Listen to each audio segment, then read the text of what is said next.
By John Sparks, Sky News correspondent in Mosul. Somehow, Maryam Samir survived the war in Mosul, but there was a moment several months ago when her father Ahmad left her for dead.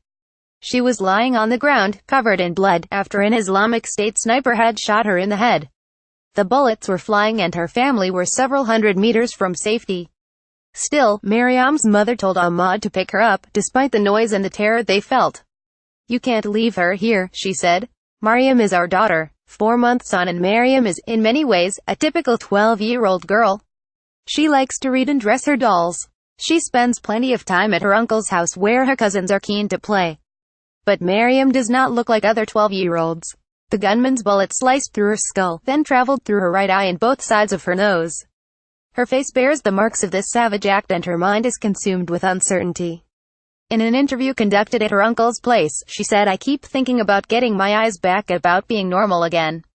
Maybe my father can get his job and our house back as well." Image Maryam is not eligible for help because she still has vision in one eye. We first met Maryam in a badly overcrowded rehabilitation clinic back in July.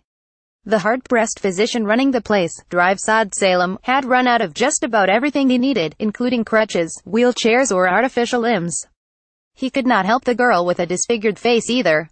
According to the rules, Maryam's not eligible for treatment or financial support because she still has some vision in one eye. "Come back in January and we'll take another look," shouted Dr. Saad, as Maryam and her mother squeezed their way out of his office.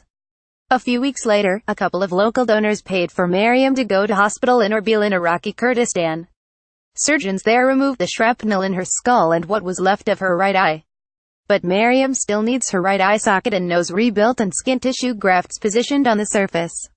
Image The doctor who treated Maryam says she needs expensive treatment. "The man who performed much of the initial work, Dr. Jalal Fatah, told me the additional surgery would cost about £5,000, a mighty sum in war-ravaged Iraq. But it would give Maryam a chance at a normal life. If you can correct these big defects now, she can grow normally in psychological and physical ways and have a normal development. Otherwise, she may face depression and other psychiatric issues, I am afraid." Image Maryam does not like to go outside because the other children call her names. "Maryam told me that she already has problems fitting in. She rarely goes outside because the kids at school told her she is unpleasant to look at. They call me the girl with no eyes," she said. "I sit by the front door of the house and sometimes I play with my toys. Other times I just stay indoors." Her father, Ahmad Samir Abdullah, says the teasing and verbal abuse breaks his heart, but he does not have money for further treatment. "I haven't got anything for the operations. We don't have anything to cover her expenses. Everything we own was lost during the liberation of the city." Image Maryam Samir, 12, looks out over Mosul with her brother. Ahmad used to drive a taxi, a shiny Volkswagen Golf. But it was destroyed in the final battle for the city by a bomb or a missile strike, he is not really sure which. Without a job, he thinks Maryam will probably have to do without. He'll try the Iraqi government and bag it and see if they can help us to continue her treatment, but if they can't help, well, leave it there. We are powerless, we have only our patience. Like the hard-pressed city she lives in, Maryam longs for an ordinary life.